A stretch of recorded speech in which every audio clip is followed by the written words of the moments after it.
श्री राधे। आइए पंचम स्कंद के चतुर्थ और पंचम अध्याय पर चर्चा करते हैं। तृतीय अध्याय में हमें पढ़ा है कि यज्ञ में भगवान ने दर्शन दिया और ऋत्विजों ने भगवान जैसा पुत्र मांगा तो भगवान ने कहा कि मैं मेरे जैसा तो मैं ही हूं। तो नाभि के पुत्र में पुत्र के रूप में भगवान ने अवतार लिया। तो अवतार जो लिया जिनका नाम अभी नामाकरण नहीं हुआ था, यहाँ लिखा है कि तमुत्पत्त्यैवाभिव्यज्यमान भगवान लक्षण। उत्पत्ति के समय ही उनमें भगवान के लक्षण, जैसे हाथ में चक्र का निशान, पैरों में शंख आदि का निशान, तो उत्पत्ति के समय पर ही भगवान के सारे लक्षण उनमें दिखाई दे रहे थे और उनमें बड़ी सारी विशेषताएं थी। लिखा है वर्षमणा, शरीर भी ठीक था, बड़ी ऐसा एकदम सुडौल शरीर था, बृहच्छलोके न उनका बड़ा नाम था, ओज था, बल था, श्री ऐश्वर्य, यश, कीर्ति, शौर्य, इन सब से युक्त होने के कारण इनका नाम ऋषभ रखा गया। ऋषभ का अर्थ होता है श्रेष्ठ। इन सारी दृष्टियों से उनमें सारी श्रेष्ठता थी, इसलिए इनका नाम क्या रखा गया? ऋषभ रखा गया। तो जब ये थोड़े बड़े हो गए तो इनसे ईर्ष्या करते हुए देवराज इंद्र ने यहाँ पर वर्षा बंद कर दिया। हाँ, तो जब वर्षा नहीं हुआ, एक वर्ष तक एक वर्ष तक वर्षा नहीं हुई, तो अपनी योग माया की शक्ति से इन्होंने अपने वर्ष में, भारतवर्ष में वर्षा की। तब इंद्र देखता रह गया, इंद्र का प्रयास व्यर्थ गया। तब जाकर इनसे भगवान समझकर माफी मांगा और अपनी पुत्री का विवाह इनसे किया है। तो अपनी पुत्री जो इंद्र की पुत्री है, इंद्र की पुत्री से उन्होंने दे दिया। तो इस प्रकार से विवाह किया। अच्छा, अब इधर नारी ने भी देखा कि भाई पुत्र बड़ा हो गया है, बड़ा होनहार है, सारी बातों में ठीक है। तो भारतवर्ष की रक्षा का भार अपने पुत्र ऋषभ को देकर अपनी पत्नी मेरु देवी के साथ वो तपस्या करने के लिए चले गए। अब इधर इन्होंने भगवान ऋषभ देव ने भी अपना देश ही भारतवर्ष को ही कर्म क्षेत्र मानते हुए पहले तो गुरुकुल में जाकर अध्ययन किया, फिर गुरु दक्षिणा दी। गुरु दक्षिणा देने के बाद गुरु से आज्ञा लेकर गृहस्थ धर्म में आए और इंद्र ने अपनी बेटी जयंती का विवाह इनके साथ कर लिया था। जयंती नाम है, इंद्र का पुत्र जयंत है और इंद्र की पुत्री का नाम है जयंती। तो इंद्र ने अपनी बेटी देवी की इन्हें जयंती से इन्होंने विवाह किया। तो इन्होंने 100 पुत्र उत्पन्न हुए, यानी राजा ऋषभ देव के 100 पुत्र उत्पन्न हो गए। उन 100 पुत्रों में सबसे बड़े पुत्र थे भरत। तो ये इन्हीं भरत राजा के कारण इस खंड का नाम भारतवर्ष पड़ा है। तो पहले मैंने कहा था कि पहले इसका नाम दूसरा ही था, तो बाद में जब राजा भरत हुए तो इस खंड का नाम भारतवर्ष पड़ा। तो 100 पुत्रों में से 9 पुत्र जो हैं हुए, 9 पुत्र विशेष थे। कौन कौन से? कुशावर्त, इलावर्त, ब्रह्मावर्त, मलय, केतु, भद्रसेन, इंद्रस्पिग, विदर्भ और कीटक। ये भारतवर्ष के भी 9 खंड हैं। तो उन्हीं पुत्रों के, उन 9 पुत्रों के नाम पर एक एक खंड बांट दिया। जैसे एक कुशावर्त है, हरिद्वार के आसपास का क्षेत्र जो है कुशावर्त कहला जाता। इलावर्त थोड़ा ऊपर का क्षेत्र है। एक ब्रह्मावर्त, गंगा और यमुना के बीच का जो क्षेत्र है वो ब्रह्मावर्त है। मलय, दक्षिण में मलयाचल पर्वत है। केतु केतु भद्र से इंद्रस्वेक विदर्भ, ये कुछ पूर्वी उत्तर प्रदेश और बिहार का क्षेत्र विदर्भ कहलाता। कीटक उड़ीसा और बंगाल का क्षेत्र। तो इस प्रकार से 9 पुत्र और इनको भारतवर्ष के 9 खंड बनाकर दे दिया। देखिए, पहले जम्बूद्वीप के 9 खंड बनाए और 9 में से जो भारतवर्ष है, भारतवर्ष के भी 9 खंड बनाकर उन 9 पुत्रों को दे दिया। और बाकी 9 पुत्र जो हैं वो एकदम बीतराग सन्यासी हो गए हैं? उनके नाम है कवि, हरि, अंतरिक्ष, प्रबुद्ध, पिप्पलायन, आविर्होत्र, ध्रुमिल, समचमस, करभाजन। ये 11 स्कंद में राजा निमि के प्रश्न का उत्तर देते हैं, तो उसको नवयोगेश्वर संवाद कहा जाता है। तो इनका चरित्र, इनका ज्ञान वहां पर हमें प्राप्त होगा। तो इस प्रकार से 9 तो भारतवर्ष के खंड में 9 हो गए और 9 ये तो कितने हो गए, 9 दूनी 18, और एक सबसे बड़े के कौन, भारत, 19 हो गए। बचे कितने, 81 पुत्र बच गए हैं, 100 थे ना।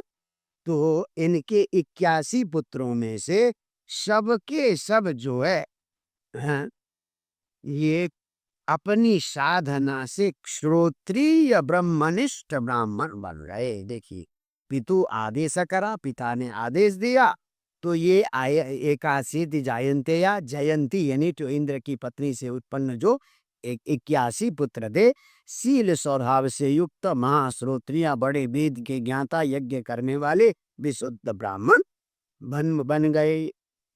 तो इस प्रकार से इनके 100 पुत्र की चर्चा है। अब इधर भगवान ऋषभदेव आत्मतंत्र स्वतंत्र थे, स्वयं जो है एकदम विरक्त स्वभाव के थे। तो अब भारत को जब राज्य दिया तो स्वयं कुछ विपरीत आचरण करने लगे, जैसा गृहस्थ को नहीं करना चाहिए, विपरीत की तरह, यानी सामान्य व्यक्ति की तरह नहीं, कुछ अलग आचरण करते हुए, हाँ, धर्म करते हुए, तो सारी प्रजा पर नियंत्रण और शासन करने लगे। एक बार और 100 यज्ञ इन्होंने पूरे किए। किसने, ऋषभदेव ने। क्रतुवि यथोपदेशम सतकृत्व यद, 100 बार यज्ञ किए। और एक समय वो ब्रह्मा व्रत जैसे 9 खंड की थे ना भारतवर्ष के, तो गंगा और यमुना के बीच में एक बहुत बड़े ब्रह्मर्षियों की सभा थी और इनके पुत्र भी वहां थे। तो उनको समझाते हुए उपदेश देते कौन, राजा ऋषभदेव। तो ये उपदेश की चर्चा 5वें अध्याय में है। तो उपदेश देते हुए ऋषभदेव सारे ब्रह्मर्षि और सारा प्रजाओं का समाज है, अपने पुत्र भी है, उनको क्या कहते हैं, महत सेवां द्वारमाहुरु विमुक्ते तमो द्वारम योषिताम संगी संगम महांतस्ते समचित्ता प्रशांता विमन्यव सुहृद साधवो ये। देखो, मुक्ति का द्वार क्या है, महत सेवाम विमुक्ते द्वारम आओ, महापुरुष की सेवा ही मुक्ति का द्वार है। और योषिताम संगी संगम, जो स्त्रियों में आसक्त है, कामासक्त लोग हैं, स्त्री में आसक्त होना नहीं, स्त्रियों में आसक्त कामासक्त लोगों की संगति, दुष्ट लोगों की संगति क्या है, तमो द्वारम, वो नरक का द्वार है। महापुरुषों की सेवा मुक्ति का द्वार है, और कामुक स्त्रियों में आसक्त, विषयासक्त लोगों की संगति क्या है, नरक का द्वार है। तो कहते हैं महापुरुष कौन है, कहते ते महांत समचित्ता, जिसका चित्त सबके प्रति समान भाव हो, प्रशांत, जिनका अंतःकरण शांत हो, विमन्य, वह कभी क्रोध में करते हो, और सूर्यदा सबके मित्र हो, उनको महापुरुष कहते हैं। इस प्रकार से स्वर्ग की मुक्ति का द्वार और नरक के द्वार का वर्णन किया। अब कहा कि मन को बस में कैसे किया जाए, तो कहते प्रीतिर्न यावन मयि वासुदेवे नमुच्यते देह योगे न कच। जब तक भगवान के प्रति प्रेम प्रकट न होगा, भगवान के प्रति वासुदेव मई प्रीति न स्या, जब तक भगवान वासुदेव के प्रति प्रेम मन में उत्पन्न नहीं होगा, तब तक देह योगेन न मुच्यते, तब तक पुनरपि जननम पुनरपि मरणम से उसकी नहीं हो सकती। उपदेश दे रहे हैं या राजा, पहले राजा लोग धर्म का उपदेश देते थे, प्रजा को धर्म की शिक्षा देते थे, वही दे रहे। अब कहते हैं कि प्राय समाज में मनुष्यों में अच्छी और दृष्टि नहीं, लोका स्वयं श्रेयसी नष्ट दृष्टि। सामान्य मनुष्य अपने कल्याण के प्रति उसकी दृष्टि धूमिल होती है, किससे मेरा कल्याण होगा इसका उसे ज्ञान नहीं होता। तो इसलिए इस योर्थान समीयेतनि, तो बेकल संसार की वस्तुओं की कामना करता, भगवत प्राप्ति की कामना न करके मुझे ये मिल जाए, मुझे ये मिल जाए, मुझे ये मिल जाए, तो इसलिए संसार की कामना करता और अन्योन्य वैर, एक दूसरे से वैरभाव करता है और ज्यादा से ज्यादा चाहता तो सुख, ले छोटे से सुख के लिए, छोटे से सुख के लिए एक दूसरे से वैरभाव करता है। और परंतु अंत सुखम, जो हमारे अंदर जो अनंत अनंत सुख है, उस अनंत सुख को जान नहीं पाता। वो हृदय में अनंत सुख है, परंतु बाहर वो छोटे से सुख को ढूंढने लगता है। तो इन को बताने वाला कौन है? कहते हैं गुरु है। ये गुरु कौन होता है? गुरु का बहुत बढ़िया लक्षण दिया है। गुरुर न सस्या न स्वजनो न सस्या, पिता न सस्या जननी न साक्षात्, दैवं न तस्या न पतिश्च सस्यात्, न मोचयेद्य समुपेत मृत्यु। मरने मृत्यु के मुख में जाते हुए मनुष्य को जो बचा न सके, मृत्यु के मुख से बचाकर परमात्मा तक ले न जा सके, वो गुरु नहीं है। तो कहते हैं गुरु न सस्यात्, वो न गुरु है, न वो स्वजन है, न वो पिता है, न माँ है, न दैव न देवता है, न पति है, कुछ भी नहीं है। अगर गुरु स्वजन पिता माता है तो मृत्यु के मुंह से बचाने वाला ही सब कुछ है। तो मृत्यु के मुंह से, हाँ, पुनरपि जननम पुनरपि मरणम से कौन बचाता है? गुरु है। तो इसलिए संसार के संबंध हमें मृत्यु से बचाने में समर्थ नहीं है। और अंत में करते देखो, ब्राह्मणों का सम्मान करना चाहिए, एकदम ब्राह्मणवादी है। न ब्राह्मणै तुलये भूतमन्यत, पश्यामि विप्रा किमतः परम तु। मैं किसी भी प्राणी की तुलना ब्राह्मणों से कर नहीं सकता, यानी ब्राह्मण की तुलना अन्य किसी मनुष्य से, अन्य किसी प्राणी से हो ही नहीं सकती। बोले क्यों? यस्मिन, ब्राह्मणों के मुख में जो श्रद्धा पूर्वक हवन करते हैं, मुख में हवन करने का मतलब ब्राह्मण भोजन करवाते हैं, कहते हैं वो बड़े प्रसन्न होकर मैं खाता हूँ, या भगवान बन के कहते हैं वो ब्राह्मण के मुख में दिया हुआ अन्न में जितनी प्रसन्नता से खाता हूँ, अग्निहोत्रे न है, अग्निहोत्र में आपने का दिया हुआ हवन मैं उतनी प्रसन्नता से नहीं खाता हूँ जितनी प्रसन्नता से ब्राह्मण के मुख में दिया हुआ अन्न खाता हूँ।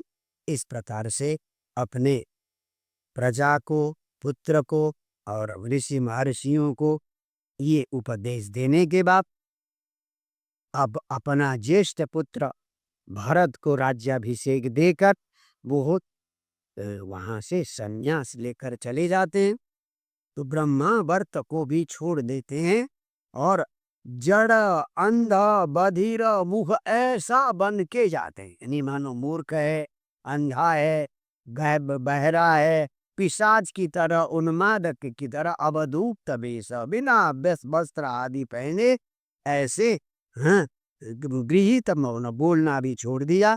अब वो इस तरह से चलने लगे।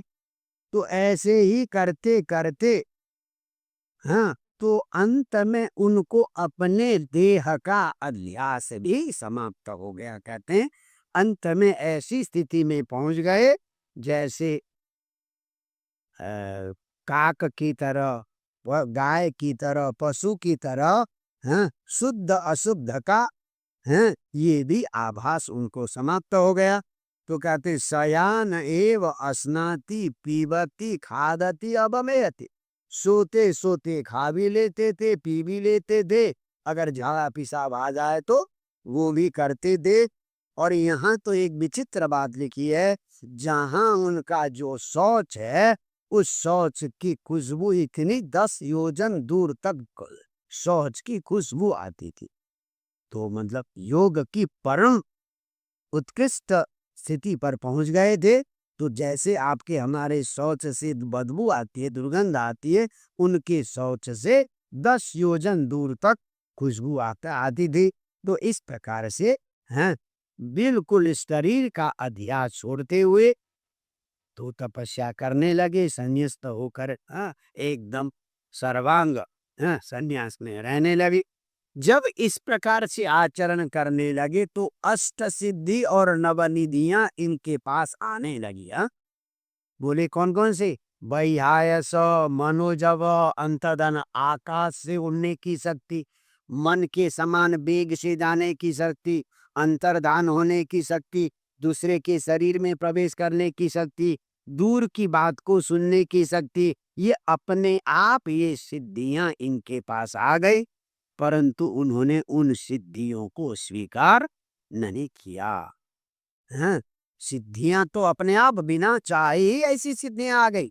परंतु राजा ऋषभदेव ने उन सन्यासी, हैं, दिगंबर दिगंबर ऋषभदेव ने उन सिद्धियों को भी स्वीकार नहीं किया।